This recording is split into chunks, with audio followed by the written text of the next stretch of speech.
إن الحمد لله نحمده ونستعينه ونستغفره ونعوذ بالله من شرور أنفسنا وسيئات أعمالنا من يهده الله فلا مضل له ومن يضلل فلا هادي له وأشهد أن لا إله إلا الله وحده لا شريك له وأن محمدا عبده ورسوله يا أيها الذين آمنوا اتقوا الله حق تقاته ولا تموتن إلا وأنتم مسلمون يا أيها الناس اتقوا ربكم الذي خلقكم من نفس واحدة وخلق منها زوجها وبث منهما رجالا كثيرا ونساء واتقوا الله الذي تساءلون به والأرحام إن الله كان عليكم رقيبا يا أيها الذين آمنوا اتقوا الله وقولوا قولا سديدا يصلح لكم أعمالكم ويغفر لكم ذنوبكم ومن يطع الله ورسوله فقد فاز فوزا عظيما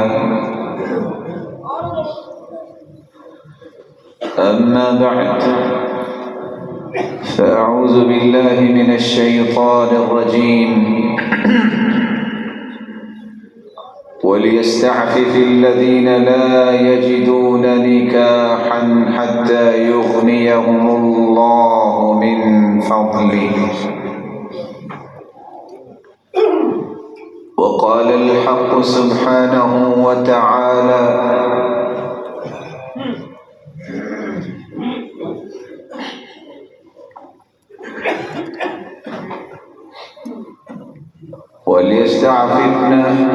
وليستعفف الذين لا يجدون نكاحا حتى يغنيهم الله من فضله لائق صد تکریم سامعین مکرم، اللہ ذوالجلال ہم سب کے خالق و مالک اور رازق ہیں اور وہی قادر مطلق ہیں۔ اس کا بے پناہ احسان ہے جس نے ہماری رشد و ہدایت کے لیے قرآن جیسی نعمت کو اتارا اور اس کی روشنی میں تربیت کرنے کے لیے مربی بنا کے بھیجا تو محمد رسول اللہ صلی اللہ علیہ وسلم۔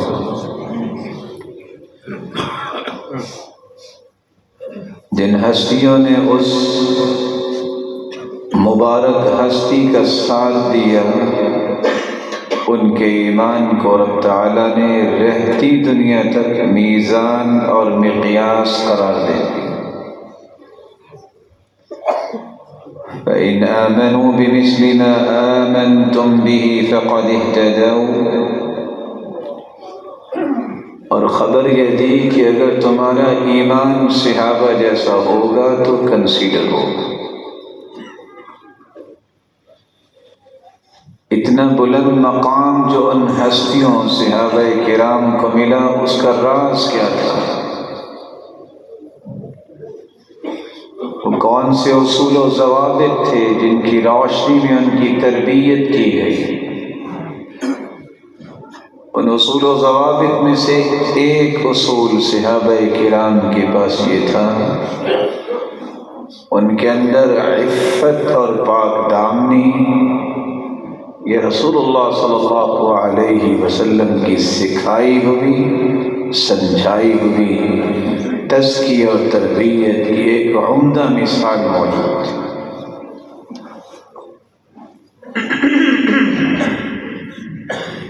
عفت کیا ہے؟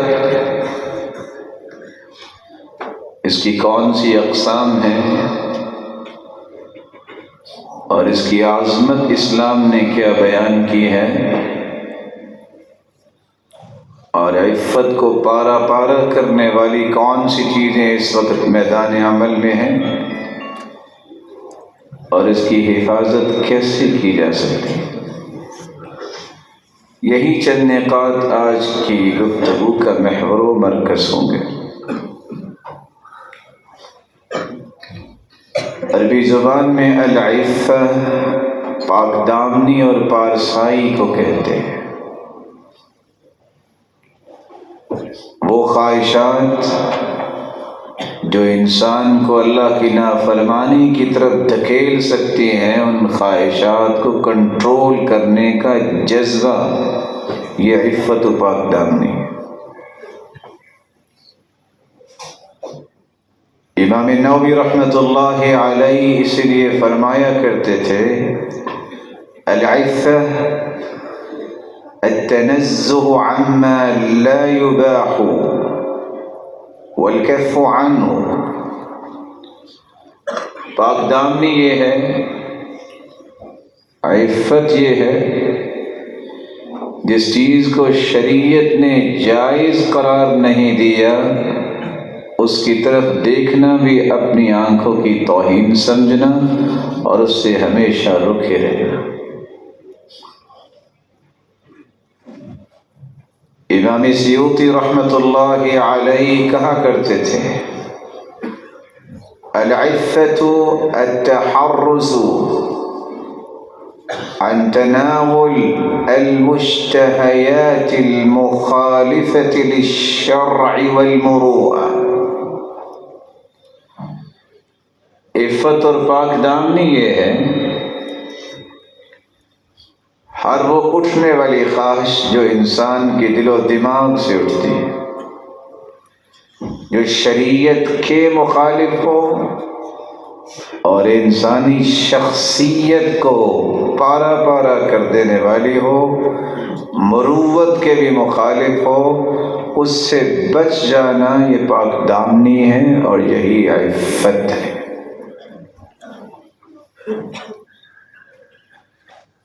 اس لیے ابن حبان رحمہ اللہ کہا کرتے تھے العفیف الممسک نفسه عن القاذورات، معاشرے کے اندر پاک دامن وہ ہوتا ہے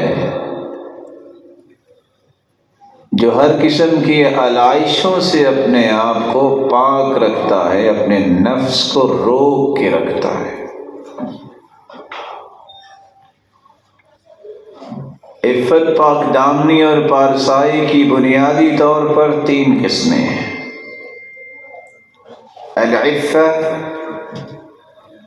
عن المحرمات التي تتعلق بالنفس، ایسی حرام چیزوں سے اپنے نفس کو بچا لینا جس کے ارتکاب سے جہاں انسان گنہگار ہوتا ہے وہاں وہ پاک دامن نہیں رہتا۔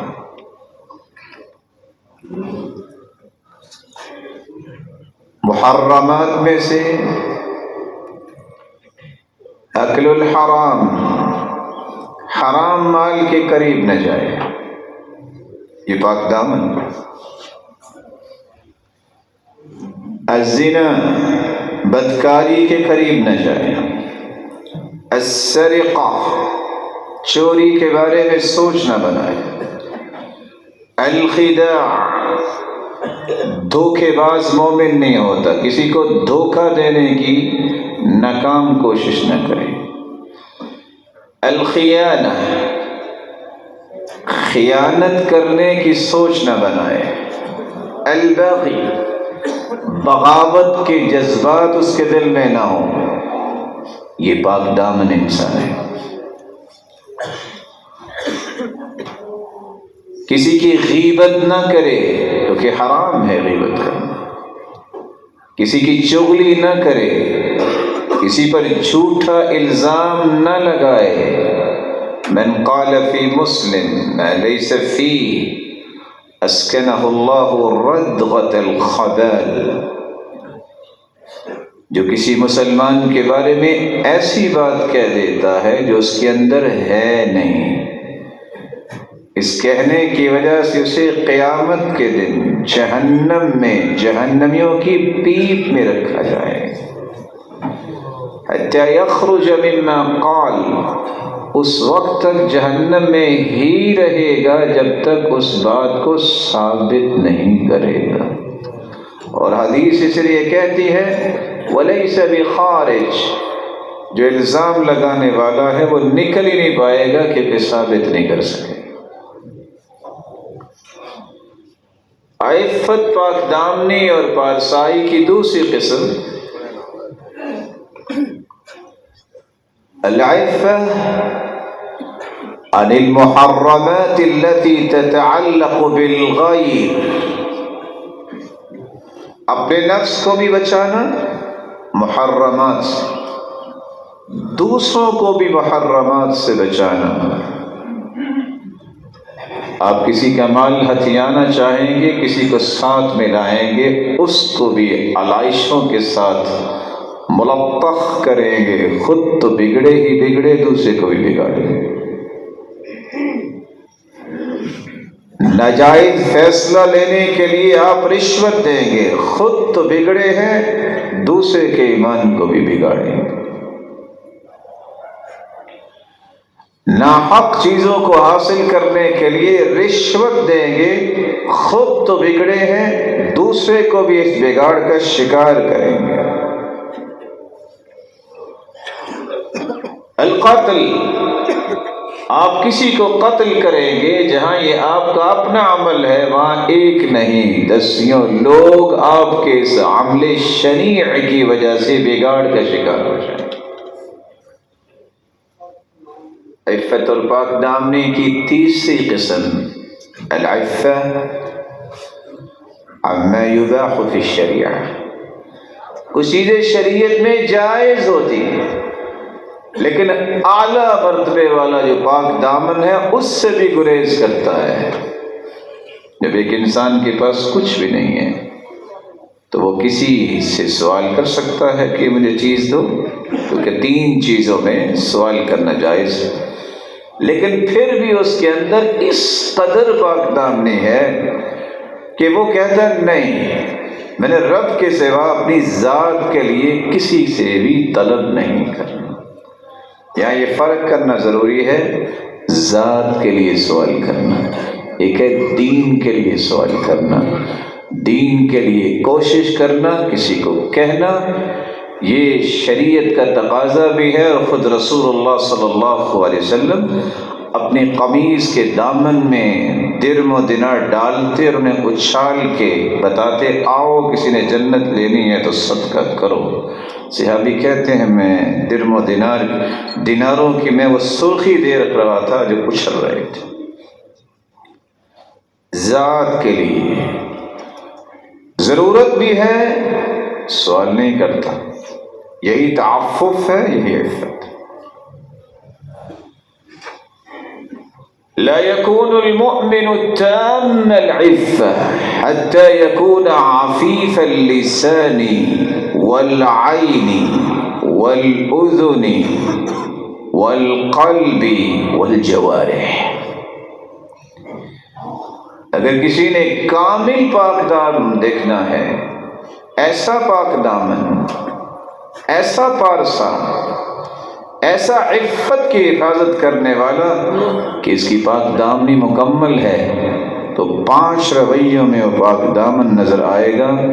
زبان بھی پاکیزہ، وہ کسی کو گالی نہیں دے گا، کسی پہ الزام نہیں لگائے گا، کسی کا مذاق نہیں اڑائے گا، اور کسی پہ لعن طعن نہیں کرے گا۔ وہ اپنی زبان کے ساتھ ساتھ اپنی آنکھ میں بھی پاک دامن ہوگا، حرام کی طرف نہیں دیکھے گا۔ وہ اپنے کان کو بھی پاکیزہ بنائے گا، حرام چیز کو نہیں سنے گا۔ وہ اپنے دل کو بھی پاکیزہ بنائے گا، ریاکاری، حسد، بغض، عناد، عصبیت، تعصب، دشمنی، کینہ، اس طرح کی جملہ مذموم صفات سے اپنے دل کو پاک صاف رکھے۔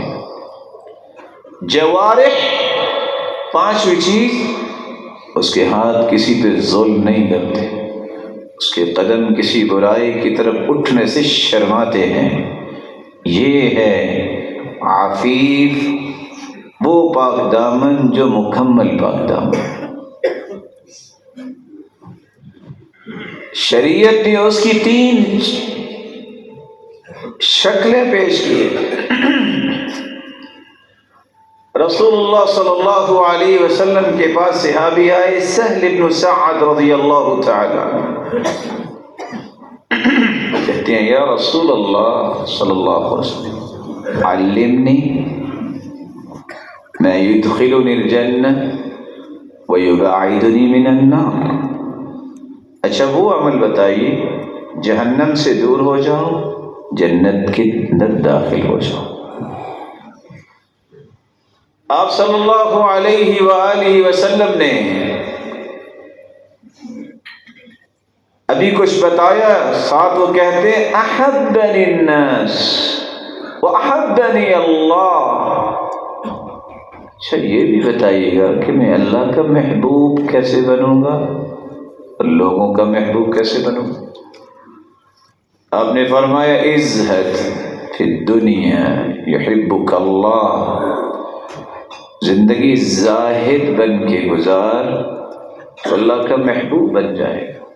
زاہد ہر حرام اور ممنوع چیز سے منہ موڑ لینے والا، اللہ کے محبوب بن جاؤ۔ وَازْهَدْ فِي مَا عِنْدَ النَّاسِ يُحِبُّكَ النَّاسِ، لوگوں سے کبھی اپنا ذاتی مطالبہ نہ کرنا، لوگ تمہیں اپنا محبوب بنائیں گے۔ اور یہی وہ راز تھا جو صحابی نے سوال کیا، اللہ کے رسول دو خواہشیں ہیں میری جی چاہتا ہے میں سب سے بڑا عبادت گزار بن جاؤں۔ فرمایا اتق المحارم تکن اعبد الناس، حرام چیزوں سے بچ جاؤ، دنیا جہان میں سب سے بڑے عبادت گزار بن جاؤ۔ کہا میرا یہ جی چاہتا ہے میں جس طرح عبادت گزار بڑا بنوں، امیر بھی سب سے زیادہ ہوں۔ تو آپ صلی اللہ علیہ وسلم نے یہ تو نہیں کہا کہ اچھا میں دعا کرتا ہوں جہاں جہاں چلتے جاؤ گے سونا بنتا جائے، نہیں۔ وَارْضَ بِمَا قَسَمَ اللَّهُ لَكَ تَكُنْ أَغْنَى النَّاسِ، جو اللہ نے تمہیں عطا کر دیا ہے اس سے راضی ہو جائیے گا، تجھ سے بڑا امیر کوئی نہیں۔ رسول اللہ صلی اللہ علیہ وآلہ وسلم سے صحابی نے سوال کیا جنت کے اندر جانا اور جہنم سے بچنے کا راز، آپ نے تین چیزیں بتائی۔ صلی صلاۃ مودع، نماز پڑھو تو الوداعی نماز سمجھ کے پڑھو، نہ جانے دوبارہ موقع ملے گا۔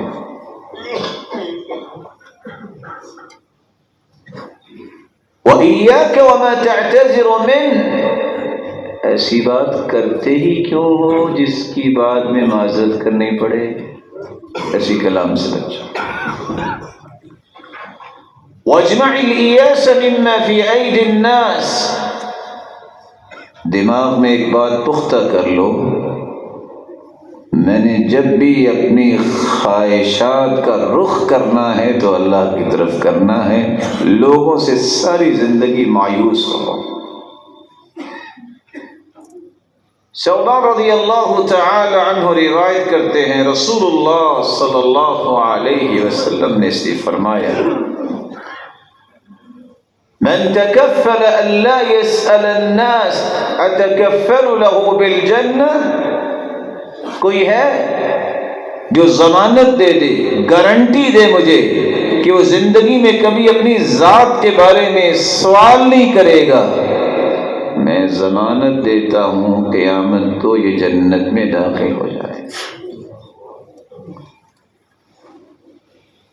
سیدنا حکیم ابن حزام رضی اللہ تعالی عنہ، آپ نے صرف ایک مطلب فرمایا حکیم، حکیم تم کسی سے مانگیے گا۔ سیدنا عمر رضی اللہ تعالی عنہ کی خلافت تک اور بعد میں سیدنا معاویہ رضی اللہ تعالی عنہ کی خلافت تک ذمہ دار بھی بنے، ان کو کچھ دیا بھی جاتا تو لیا ہی نہیں کرتے تھے، کہتے تھے نہیں میرا اللہ کے رسول سے وعدہ ہوا، لیکن اس کے باوجود اللہ نے وہ عطائیں کی ان کو، اس قدر مالدار تھے کہ عام لوگوں کے پاس اتنا مال نہیں تھا۔ میرے پیارے بھائی جمعے کے دوران گفتگو نہیں کیا کرتے، اللہ تعالیٰ آپ کو سلامت رکھے۔ عفت کی دوسری شکل یہ ہے جس پہ کبھی توجہ نہیں ہوتی، ان اللہ امر المؤمنین بما امر به المرسلین، اللہ نے مومنوں کو اسی بات کا حکم دیا ہے جس بات کا حکم نبیوں اور رسولوں کو دیا۔ نبی اور رسولوں کو کیا حکم دیا؟ یا ایھا الرسل کلوا من الطیبات وَاعْمَلُوا صَالِحًا۔ اے نبیوں کی جماعت، پاکیزہ کھاؤ اور عمل صالح کرو۔ عمل صالح وہ کر سکتا ہے جس کے پیٹ میں لقمہ حلال کا جاتا ہے۔ اور مومنوں کو کیا حکم دیا ہے؟ یا ایھا الذین آمنوا کلوا من طیبات ما رزقناکم واشکروا للہ۔ پاکیزہ کھاؤ اور شکر گزار بنو۔ شکر گزاری کرتا ہی وہ ہے جس کے پیٹ میں لقمہ حلال جاتا ہے۔ اور حرام کھانے والا کلاکل، ایسا انسان ہے جو کھاتا ہے لیکن سیر نہیں ہوتا، مال آیا اسی طرح اڑ جاتا۔ ثم ذكر الرجل يطيل السفر أشعث أغبر يمد يديه إلى السماء يقول يا رب يا رب۔ پھر آپ نے ایک ایسے انسان کا تذکرہ کیا جس کی 4 صفات: لمبا سفر کرتا ہے، بال بکھرے ہوئے ہیں، آسمانوں کی طرف ہاتھ اٹھاتا ہے، اور یا رب کہتا ہے۔ 4 چیزیں: لمبا سفر، دعوت المسافر لا ترد، مسافر کی دعا رد نہیں ہوتی۔ اشعث اغبر، رب اشعث اغبر مدفوع بالباب لو اقسم على الله لأبره۔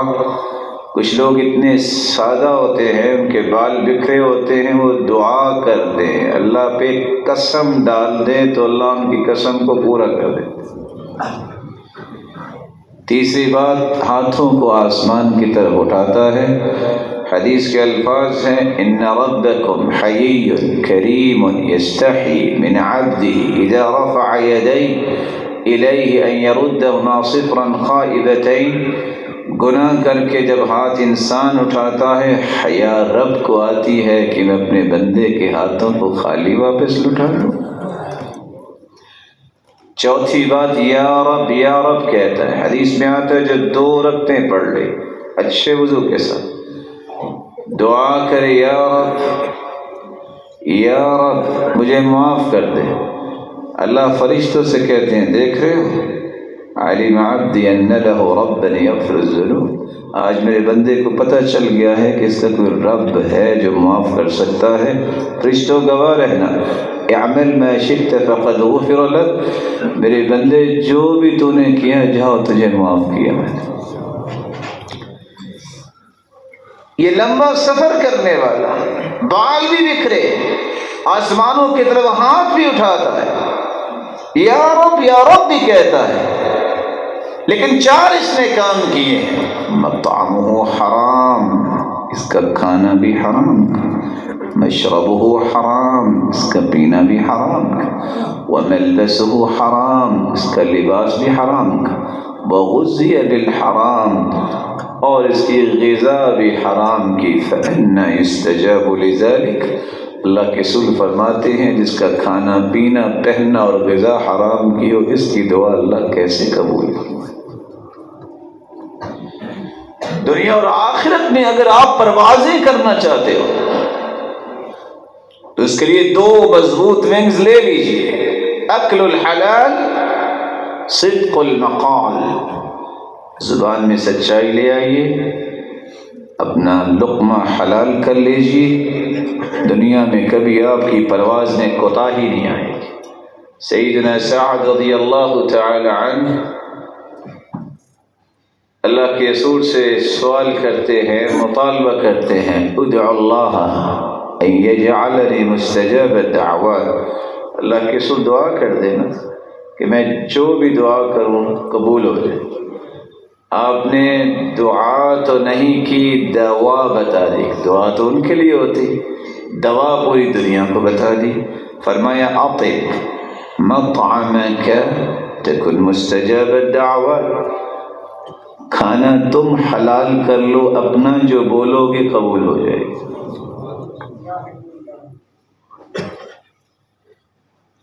اسی لیے قرآن مجید میں اللہ جلال نے اس پاک دامنی اور پارسائی کا حکم بھی دیا ہے اور تعریف بھی کی ہے. وَلْيَسْتَعْفِفِ الَّذِينَ لَا يَجِدُونَ نِكَاحًا حَتَّى يُغْنِيَهُمُ اللَّهُ مِن فَضْلِهِ.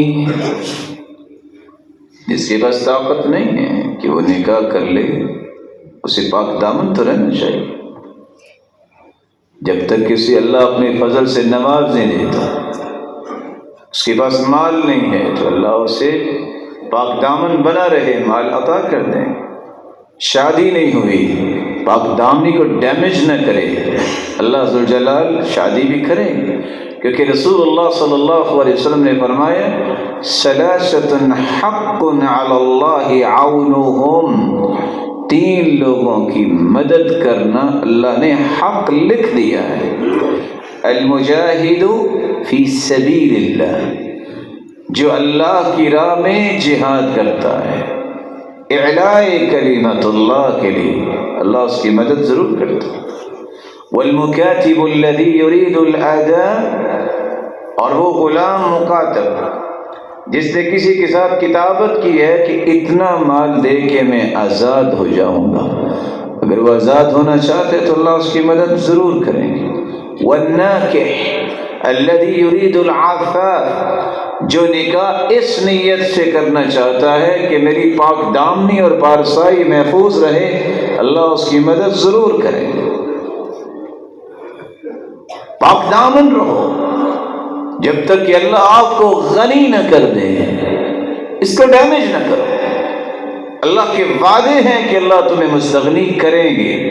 حدیث کے الفاظ ہے من یستعف یعفہ اللہ ومن یستغنی یغنہ اللہ ومن یتصبر یصبرہ اللہ. جو پاک دامن رہنا چاہتا ہے اللہ اسے ضرور پاک دامن بنا دے. جو مستغنی ہونا چاہتا ہے اللہ کا وعدہ ہے اللہ اسے ضرور غنی کریں گے لوگوں سے. اور جو صبر کرنا چاہتا ہے اللہ اسے صبر کی طاقت اور پاور ضرور عطا کریں گے کہ وہ صبر کر سکے. اللہ تعالیٰ نے قرآن مجید میں تعریف بھی کر دی. للفقراء الذين اخرجوا من دیارهم، وہ فقراء جو اپنے گھروں سے نکال دیے گئے، ان کے پاس کچھ نہیں ہے. یحسبهم الجاہل اغنیاء من التعفف، سوال نہیں کسی سے کرتے. لوگ سوال نہ کرنے کی وجہ سے انہیں سمجھتے ہیں کہ بہت امیر ہیں. تعریف کر دی کہ انہیں سوال نہیں کیا. اور آج یہی وجہ ہے کہ وہ لوگ جو پاک دامن ہیں، وہ لوگ جن کو اللہ جلال نے سمجھ دی ہے، ان کی مدد کرنے کے لیے کوئی بھی تیار نہیں ہوتا. وہ سفید پوش لیکن ان لوگوں کے لیے تیار ہو جاتے ہیں جن کی اطلاع ملتی ہے. یہ ادب ہے یہ سلف صالحین کے پاس تھا. وہ اپنے رائٹ لیفٹ دیکھا کرتے کون کیسے ہے. ایک شخص آیا، اسے دروازہ نوک کیا، کچھ بات ہوئی، گھر والا اندر جا کے رونے لگ گیا. بیوی نے کہا کیا ہوا؟ کہتے میرا بھائی ہے مسلمان، مجھ سے قرض لینے آیا ہے. کہا تو رونے کی کیا بات ہے، نہ دو. نہیں ہے. کہا رو اس لیے رہا ہوں کہ مجھے خود سے اس کا پتہ کیوں نہیں کرنا پڑا، اس کو میرے پاس آنا کیوں پڑا. آج چیزیں ختم ہو گئی. رسول اللہ صلی اللہ علیہ وآلہ وسلم نے صحابہ کرام کو تعفف یہ سکھایا. ابو سلیمان الدارانی بازار میں جاتے تو جب بھی جاتے چہرے کو لپیٹ کے جاتے. لوگ کہتے یہ کیا صالح انسان ہے. وہ کیوں جاتے؟ لوگ پہچانے نا اور پہچاننے کی وجہ سے جو تجارت کے لیے بیٹھے ہیں ان کو کوئی نقصان نہ ہو، وہ پوری قیمت میں مجھے چیز دے۔ مجھے اور آپ کو غور کرنا ہے، ہم جب بھی کہیں جاتے ہیں کارڈ نکال کے دیتے ہیں، میں یہ ہوں۔ ایک دن وہ گئے، دکاندار نے پھر بھی پہچان لیا کہ یہ ابو سلیمان الدارانی ہیں، تو اپنے کام کرنے والے سے کہتے ہیں الشطر، آدھی قیمت لینا۔ جو ہی آدھی قیمت رکھی باقی آدھی واپس کی، انہیں سامان رکھا اور واپس چل دیے۔ کہتے ہیں نشتری باموالنا لا بدیننا، ہم اپنے مال سے چیز خریدیں گے، اپنے دین سے نہیں خریدیں گے۔ تعفف ہے، یہاں 102 حوالے دینے پڑتے ہیں لوگوں کو، کسی طریقے سے 10 سے 20 سے 100 روپیہ چھوٹ جائے، خوش ہو کے دیا کرو، وہ بھی گھر سے آیا ہے نا، آپ کا مسلمان بھائی ہے، کیوں آپ چند ٹکوں کے پیچھے اپنی پاک دامنی کو ڈیمیج کرتے ہو؟ خوشی سے دیا کرو۔ رسول اللہ صلی اللہ علیہ وآلہ وسلم کے سکھائے ہوئے دین کے بارے میں ایوب السختیانی اس لیے کہا کرتے تھے دنیا کے اندر سب سے بڑا دانشور وہ ہے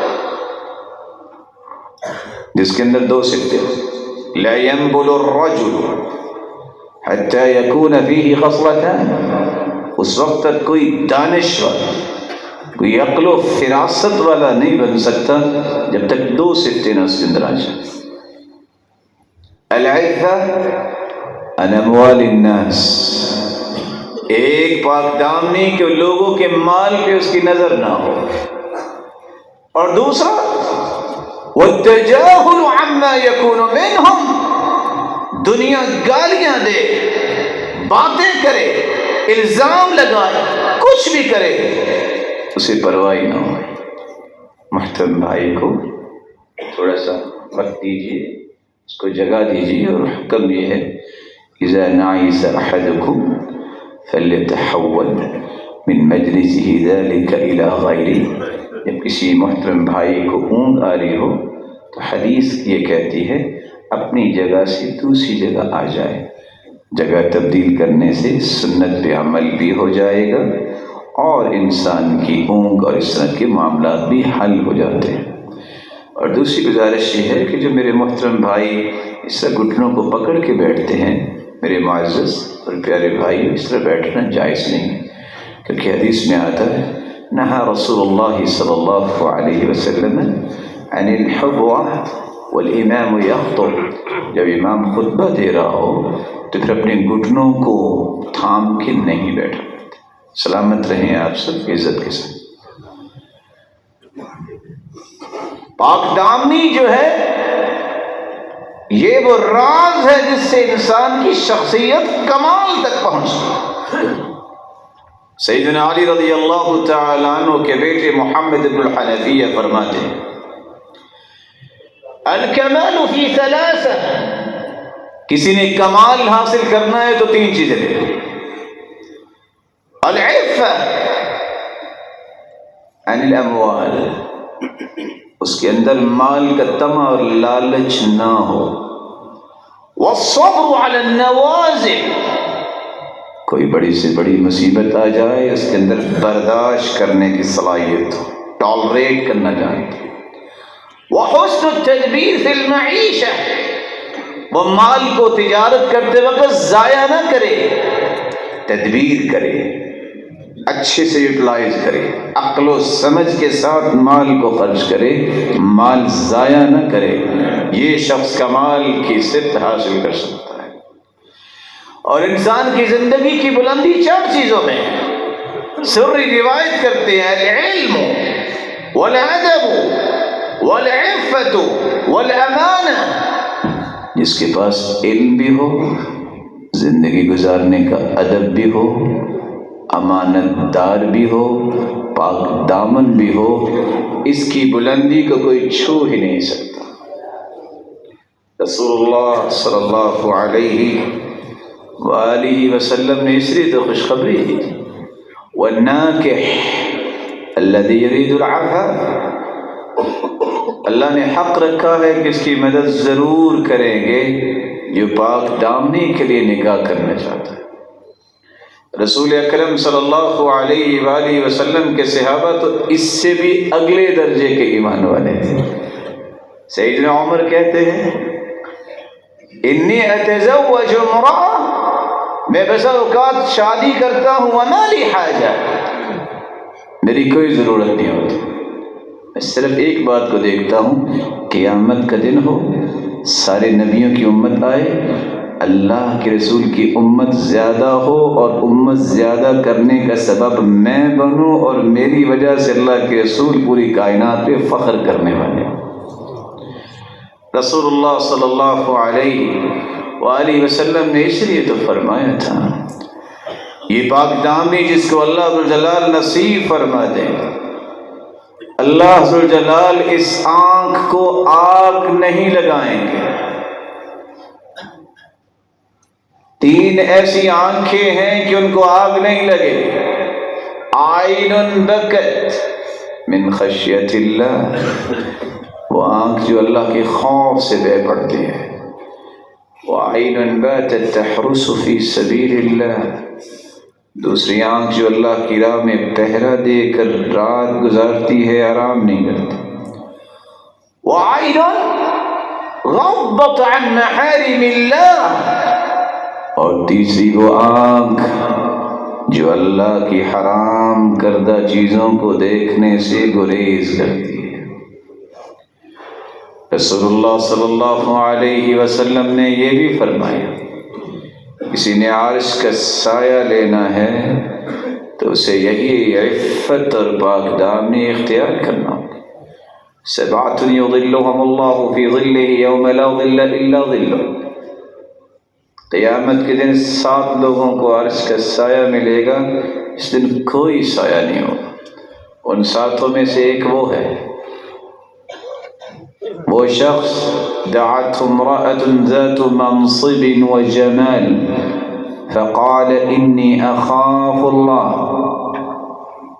کوئی صاحب منصب، کوئی صاحبۃ المنصب اور جمال، حسن و جمال والی اور عہدے والی عورت اس کو برائی کی دعوت دیتی اور کہتا ہے انی اخاف اللہ، میں تو اللہ سے ڈرتا ہوں، یہ اللہ ذوالجلال کے عرش کے سائے میں ہوگا قیامت کے۔ صحابہ کرام اور سلف صالحین کا یہی مزاج ہے۔ ایک لقمہ سیدنا ابوبکر صدیق رضی اللہ تعالی عنہ نے منہ میں ڈالا ہے جو ان کا غلام لے کے آیا، پوچھا کہاں سے لائے تھے؟ کہا جب میں مسلمان نہیں ہوا تھا نا تو میں نے کہانت کی تھی، جادوگری کی تھی، تو آج اس کی شرینی ملی ہے۔ اچھا، انگلی منہ میں ڈالی اور قے کرنا شروع کی، قے نہیں آ رہی، کہتے اللہ پہ رحم کرے، اب کیا کر رہے ہیں؟ کہتے لو لم تخرج الا مع نفسی لاخرجتها، اگر اس لقمے کو نکالتے نکالتے میری جان بھی نکل جائے تو میں نکال کے صبر کروں۔ ابو بکر کے پیٹ میں حرام لقمے کا کوئی حصہ رہنا نہیں چاہیے۔ ربیع ابن خصی ابو مرصد الغنوی رضی اللہ تعالی عنہ، یہ ابو مرصد الغنوی رضی اللہ تعالی عنہ جب یہ مسلمان ہو گئے، اسلام سے پہلے ایک عورت تھی جس کا نام تھا عناق، تو جاہلیت میں ان کا تعلق تھا، اللہ نے اسلام کی نعمت سے مالا مال کیا، سب کچھ ختم، اس قدر یہ جری اور بہادر تھے کہ یہ مکہ میں مظلوم لوگوں کو کندھے پہ اٹھا کے مدینے تک لے آتے تھے، بلکہ وہاں سے دوڑانے کے لیے ان کو بھجوایا جاتا۔ ایک دن چاند کی چاندنی میں ایک بندے کو انہوں نے اٹھایا تو سامنے عناق آ گئی، کہتی ابو مرصد خاموش ہے، کہا ابو مرصد جانتے ہو میں عناق ہوں؟ کہا جاہلیت ختم ہو چکی ہے۔ اس نے شور مچا دیا کہ یہ ہے وہ شخص جو آئے دن بندے اٹھا کے لے جاتا ہے، باوجود اس کے کہ اس کو کڑیاں باندھی ہوئی تھی، پھر بھی وہ اٹھا کے مدینہ تک پہنچ گئے۔ جا کے اللہ کے رسول صلی اللہ علیہ وسلم کو قصہ بتایا۔ اسلام کی نعمت مل جانے کے بعد پرواہ ہی نہیں کی۔ ربیع بن خثیم یہ وہ شخص ہے جن کو دیکھ کے لوگ کہتے تھے لو رآک محمد لأحبک۔ ربیع، تمہیں اللہ نے وہ نیکی دی ہے کہ اگر اللہ کے رسول تمہیں دیکھ لیتے نا تو تم سے محبت بہت کرتے۔ یہ لوگ کہا کرتے۔ آج مجھے اور آپ کو بھی اکیلے بیٹھ کے سوچنا چاہیے لو رآنی محمد لأحبنی، اگر مجھے اللہ کے رسول دیکھے تو مجھ سے محبت کریں گے؟ مجھے وہ ایمان بنانا چاہیے۔ لوگوں نے اس بات کی شرط لگائی 1000 درہم دیں گے۔ کس بات پر؟ کس کو؟ اس عورت کو جو سب سے خوبصورت تھی، کسی طریقے سے ربیع بن خثیم کو ورغلا لو۔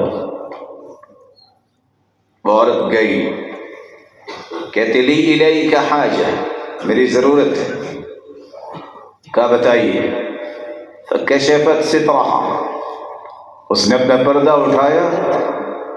ربیع بن خثیم کہتے ہیں لو نزل بک ملک الموت اتق اللہ یا امت اللہ، اللہ کی بندی اللہ سے ڈر جاؤ، ابھی اگر ملک الموت آ جائے تو تیرا کیا بنے گا؟ فصاحت صیحہ، اس نے چیخ ماری اور بے ہوش ہو گئی۔ اس کے بعد توبہ تائب ہو کے نیک اور صالح عورت بنی، لیکن شیطان کے اس معاملے میں کامیاب نہیں ہو سکی۔ ربیع بن خثیم رحمہ اللہ اور دیگر ایسے بھی لوگ تھے جنہوں نے اپنی پاک دامنی کو ڈیمیج نہیں کیا۔ رسول اللہ صلی اللہ علیہ وسلم نے سے فرمایا اصحاب الجنت ثلاثہ، کسی نے جنتی دنیا میں چلتے دیکھنا ہے تو وہ 3 لوگ ہیں، جن میں ایک وہ ہے رجل عفیف فقیر مصدق، ایک شخص پاک دامن ہے باوجود اس کے کہ اس کی جیب بھی خالی ہے، ضرورت مند ہے، کبھی ہاتھ آگے بڑھانے کی اس کی کوشش نہیں کی، لیکن پھر بھی جب اس کے پاس کچھ آ جاتا ہے تو صدقہ کرنے میں کبھی پریشان ہوا ہی نہیں ہے۔ اللہ ذو الجلال یہ روشن چہرے بیٹھے ہیں، ان سب کو عفیف بنائے اور اپنے محبوب کا ساتھ نصیب فرمائے۔ وآخر دعوانا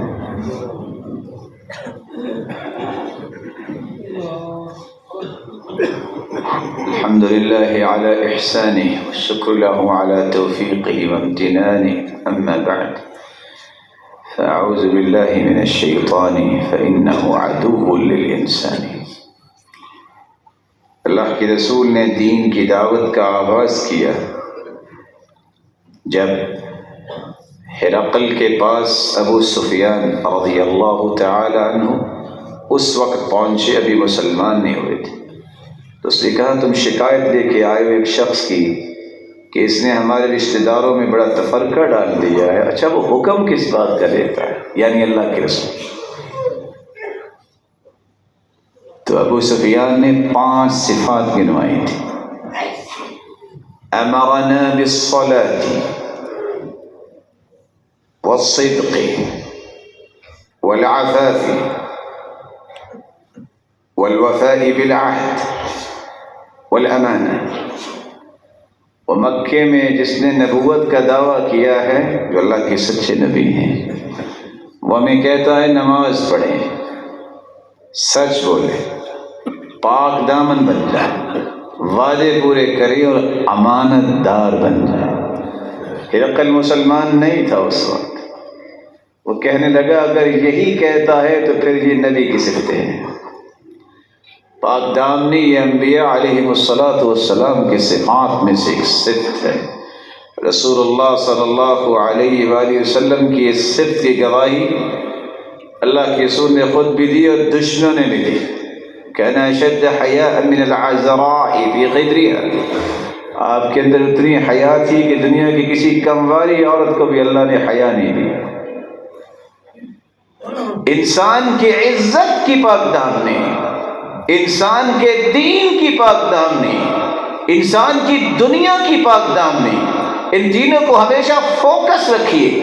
دین کی پاک دامنی یہ ہے کبھی شرک کے قریب نہ جائیے، کبھی اپنے عمل کو بدعات سے ملوث نہ کیجیے، کبھی اپنے عمل کو اپنی خواہشات کا رنگ نہ چڑھائیے، صرف اس لیے عمل کیجیے یہ میرے رب کا حکم ہے، یہ میرے رب کے محبوب کا حکم ہے۔ مجھے اطاعت کرنی ہے تو اللہ کی، مجھے اطاعت کرنی ہے تو اس کے پیارے محبوب کی اطاعت کرنی۔ بس ایک ہی آپشن ہے، اللہ اور اس کے رسول کی اطاعت ہو، میں کو عمل ہوگا، شرف قبولیت سے نہ مل۔ اپنی دنیا میں پاک دامنی، یہاں تو حالت یہ ہے کہ جب کھانا کھلتا ہے کسی شادی بیاہ اور گیدرنگ میں، محسوس یہ ہوتا ہے کہ کسی ملک نے حملہ کر دیا،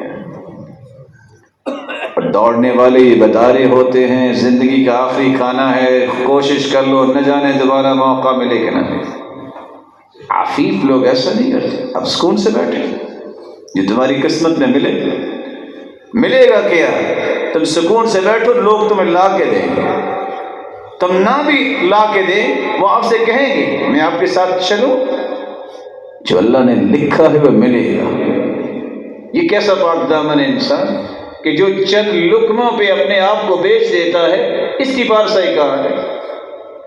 صحابہ کرام کا جو رویہ تھا، کھانا کھا رہے ہیں دوسرے کے سامنے کر رہے ہیں۔ یہاں بس وقت حالت یہ ہوتی ہے، بس اللہ ہی بنا دے۔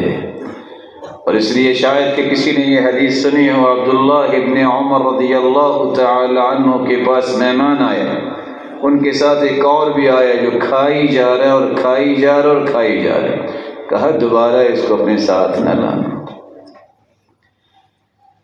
یہ ادب کے منافی ہے، بحسب ابن آدم لقیمات یقمن صلبہ، آدم کے بیٹے کے لیے اتنے لقمے کافی ہیں کہ کمر سیدھی رہے، وَإِن كَانَ لَا مَحَالَةَ، اگر ضروری کھانا ہے تو پھر ایسا کر لو، پیٹ کے 3 حصے کرو، ثلث لطعامی، ایک کھانے کے لیے، ثلث لشرابی، ایک پینے کے لیے، وثلث لنفسی، اور ایک سانس کے لیے۔ مت بادشاہوں کا قول ذہن میں رکھو کہ تینوں حصے پانی سے نہیں، کھانے سے تو بھریں گے، پانی تو دائیں بائیں آ جائے گا، سانس کی کون سی بات ہے آئے نہ آئے۔ یہ لوگ کبھی بھی سکون سے زندہ نہیں رہتے۔ رسول اللہ صلی اللہ علیہ وسلم نے صحابہ کرام کو دین میں، دنیا میں اور عزت میں پاک دامنی سکھائی تھی۔ یہ پاک دامنی ڈیمیج کیسے ہوتی ہے؟ 5 باتیں یاد رکھیے۔ جب اللہ کی مراقبت ختم ہو جائے، احساس ختم ہو جائے کہ رب تعالیٰ دیکھ رہے ہیں، تو پھر یہ ڈیمیج ہو جائے۔ یہی وجہ ہے آج کا نیٹ، آج کے یہ موبائل۔ وہ اللہ کے رسول تو فرمایا کرتے تھے کہ نماز کے اندر ایک شیطان وسوسہ ڈالتا ہے، اس کا نام ہے خنزب۔ صحابی نے کہا اللہ کے رسول نماز میں خیالات آتے ہیں، کیسے بچوں؟ پتہ ہی نہیں چلتا رکھتے کتنی پڑھی، پتہ ہی نہیں چلتا کیا پڑھ رہا ہوں۔ کہا جہاں کھڑے ہو بائیں طرف معمولی سے اپنے چہرے کو موڑو اور 3 مرتبہ تھتکار دو، تھتکارنے کے بعد یہ پڑھو اعوذ باللہ من خنزب۔ صحابی کہتے ہیں میں نے ایسا ہی کیا، فاذهبه اللہ عنی، پھر دوبارہ کبھی خیال نہیں آئے۔ اب یہ خنزب ہر بندے کی جیب میں ہوتا ہے، اب اس کو سائلنٹ کر لو، بند کر لو، یا کم از کم اپنے ایمان کے اس کو دشمن مت بناؤ۔ رات بری نہیں ہے، رات میں جہاں چور چوری کر رہے ہوتے ہیں، تہجد گزار تہجد بھی تو پڑھ رہے ہوتے ہیں۔ اب اس سے بڑا فائدہ لے سکتے ہیں، اس کو امت کے نفع کے لیے استعمال کرو، دین کے لیے استعمال کرو، اپنے ایمان کو بیچنے اور اپنے ایمان کو ختم کرنے کے لیے استعمال نہ کرو۔ دوسری بات، اختلاف کی جگہوں پہ جانا، اس سے انسان کی پاک دامنی ڈیمیج ہوتی ہے۔ آج یہ پرواہ ختم ہوگی، شادی ہے، کس شخص کی؟ پہلی صف میں بیٹھتا تھا۔ شادی کیسی ہے؟ مرد عورتیں ہیں۔ کیوں؟ کہتے جی بچے نہیں مانتی، وہ آپ کے ابائیں کے بچے، یہ کیا بات ہوئی؟ خوشی اور غمی پہ انسان کے ایمان کی پیمائش ہوتی ہے۔ كان اذا اتاه امر يسر به خر ساجدا لله، اللہ کے رسول کو خوشی ملتی سجدہ کرتے، کہنا اذا حزبهم امر صلى، جب آپ پریشان ہوتے سجدہ کرتے.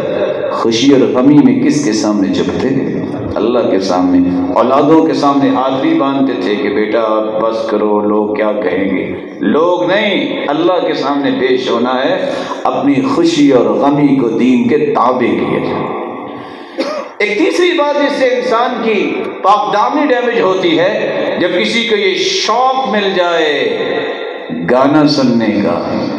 الغنا رقیۃ الزنا، الغنا ينبت النفاق.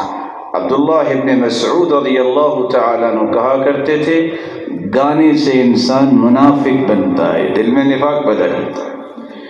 اور گانا یہ زنا کا دم ہے. جس طرح بیمار کو دم کیا جائے تو ٹھیک ہو جاتا ہے، اس طرح ٹھیک بندے کو گانا سنایا جائے تو وہ برائی کے لیے تیار ہو جاتا ہے. رسول اللہ صلی اللہ علیہ وسلم نے فرمایا تھا اللہ جل جلالہ نے حرام کیا ہے شراب کو اور وطوب اور العبیر، اسی طرح ڈھول کو، اور میں توڑنے آیا ہوں ان چیزوں کو. کاش امت کو یہ بات سمجھ آ جائے. امت یہ کہتی ہے پھر کیا ہوا؟ یہ پتہ چلے گا قیامت کے دن اگر توبہ نہ ہوئی تو پھر کیا ہوگا. اللہ ذو الجلال توبہ کی توفیق عطا فرمائے. ایک چوتھی بات جس سے انسان اپنے ایمان اور اپنی پارسائی کو ڈیمیج کرتا ہے، جب وہ بادشاہوں کے در و دربار کو اپنا تھیم بنا لیتا. یہ کبھی بھی بندہ پارسا نہیں رہتا. ہاں دعوت دینے جائے جیسے سلف جاتے، لیکن اگر اپنے مقاصد کے لیے، حدیث کے الفاظ من اتبع الصید غفل، جو شکار کے پیچھے چلتا ہے بس اوقات نمازوں سے بھی غافل ہو جاتا ہے.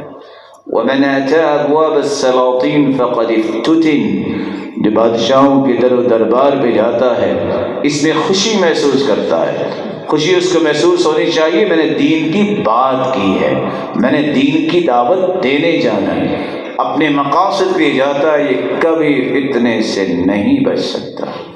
ومن بدا جبہ، اور جو دیہاتیوں ان پڑھ لوگوں کے ساتھ کثرت سے بیٹھتا ہے اس کا مزاج اکھڑا ہوا بن جاتا ہے. جس کے ساتھ بیٹھے گا ویسا ہو جائے. رسول اللہ صلی اللہ علیہ وآلہ وسلم نے پارسائی کو بچانے کے لیے بھی کچھ طریقے بتائے ہیں. سب سے پہلا طریقہ، یقین کر لو لا تخفى علیہ خافیہ، اس پہ کوئی چیز بھی میری اور آپ کی مخفی نہیں ہے. وہ ایک ایک چیز کو دیکھ رہا ہے. قیامت کو میرے اور آپ کے سامنے آ جائے گی. اقرأ کتابک کفی بنفسک اليوم علیک حسیبا، یہ پڑھو نا جو تم نے لکھا ہے. اس لیے اللہ مجھے اور آپ کو توفیق دے کہ ہم وہ لکھیں جس کو پڑھ کے ہم شرمندہ نہ ہوں، ہم اللہ سے جلال کی رضا پانے والے. دوسری بات جس میں رسول اللہ صلی اللہ علیہ وسلم نے فرمایا مروا اولادکم بالصلاة وهم ابناء 7 سنین، 7 سال کا بچہ ہو تو نماز کا حکم دو. واضربوهم عليها اذا بلغوا 10، 10 سال کے ہو جائیں تو نماز نہ پڑھے تو سرزنش کرو. وفرقوا بینہم فی المضاجع، بچے ہیں اپنے، بیٹا ہے بیٹی ہے، کہا دونوں بیٹے اکٹھے نہیں سوئیں گے، 2 بیٹیاں بھی اکٹھی نہیں سوئیں گی، بیٹا اور بیٹی اکٹھی نہیں سوئیں گے، ان کے بستر الگ الگ کر دو. وفرقوا بینہم المضاجع، سنت ہے، یہ حدیث ہے. رسول اللہ صلی اللہ علیہ وآلہ وسلم نے ایک چوتھی بات بھی سمجھائی. جب انسان صالح مجلس اختیار کرتا ہے، نیک لوگوں کے ساتھ اختیار کرتا ہے تو اس کی پارسائی مینٹین رہتی ہے. اور آخری بات، ان 2 دعاؤں کو یاد کر لیجیے جو دعائیں رسول اللہ صلی اللہ علیہ وسلم نے سکھائی. اللہم انی اسألک الہدی والتقی والعفاف والغنی. اللہ میں تجھ سے ہدایت کا سوال کرتا ہوں، تقوی کا سوال کرتا ہوں، پاک دامنی کا سوال کرتا ہوں اور غنا کا سوال کرتا ہوں. اور رسول اللہ صلی اللہ علیہ وسلم کی دوسری دعا ہے اللہم انی اسألک العفہ والعافیہ فی دینی ودنیای واہلی ومالی. یا اللہ مجھے پاک دامن بنا اور عافیت بھی دے، دین میں بھی دنیا میں بھی، میرے مال و دولت میں بھی، میرے اہل و عیال میں بھی. اللہم استر عورتی وآمن روعتی، اے اللہ میرے خوف کو دور فرما، مجھے امن سے نواز دے. واحفظنی من بین یدی ومن خلفی وعن یمینی وعن شمالی ومن فوقی وان اغتال من تحتی. اللہ میری حفاظت فرما، میرے سامنے سے بھی، میرے پیچھے سے بھی، میرے دائیں سے بھی اور بائیں سے بھی، اور میرے اوپر سے بھی. اور اللہ میں تیری پناہ چاہتا ہوں کہ زمین کے نیچے سے مجھے کچھ نہ ہو جائے. رسول اللہ صلی اللہ علیہ وسلم یہ دعائیں کیا کرتے تھے. اور سلف کی ایک دعا بھی یاد رکھیے گا، وہ کہا کرتے تھے اللہم کما صنت وجہی عن السجود لغیرک. اللہ جس طرح تو نے میرے چہرے اور پیشانی کو تیرے سوا کسی اور کے سامنے سجدہ کرنے سے بچایا ہوا ہے، فصن وجہی عن السؤال من غیرک. میرے اس چہرے کو کسی اور کے سامنے جھکنے اور سوال کرنے سے بھی محفوظ رکھنا. اور اللہ کے رسول صلی اللہ علیہ وسلم نے ایک دعا شکل ابن حمید رضی اللہ تعالی عنہ کو سکھائی تھی، جس سے یہ پارسائی اور عفت ڈیمیج ہونے کا خطرہ ہے. وہ کیا ہے؟ آنکھ ہے، کان ہے، زبان ہے، دل ہے. آپ نے صحابی کا ہاتھ پکڑا، اپنائیت دی اور کہا کہ یہ دعا پڑھا کرو، اللہم انی اعوذ بک من شر سمعی ومن شر بصری ومن شر لسانی ومن شر قلبی ومن شر منی. اللہ میں تیری پناہ میں آتا ہوں، مجھے میرے کان کی شر سے بچا، میں غلط بات نہ سنوں. میری زبان کی شر سے بچا، میں غلط بات نہ بولوں. میری آنکھ کی شر سے بچا، یہ حرام کو نہ دیکھ. میرے دل کی شر سے بچا، اس میں ریاکاری اور فخر اور تکبر اور عناد اور بغض اور حسد نہ آ جائے. اے اللہ میری قوت باہ کی شر سے بچا، یہ میں صحیح جگہ پہ استعمال کروں، یہ کہیں غلط جگہ پہ نہ لگے. رسول اللہ صلی اللہ علیہ وسلم کی دعاؤں کے ساتھ آپ اپنے آپ کو محفوظ کر سکتے ہیں. مولا کریم سے دعا ہے الہ العالمین ہمیں اور ہماری اولادوں کو بھی یہ صفت عظیم عطا فرما. اور الہ العالمین یہ جتنے روشن چہرے موجود ہیں سب کو اپنے محبوب کی رفاقت نصیب فرما اور اپنے دیدار کا مستحق بنا. وآخر دعوانا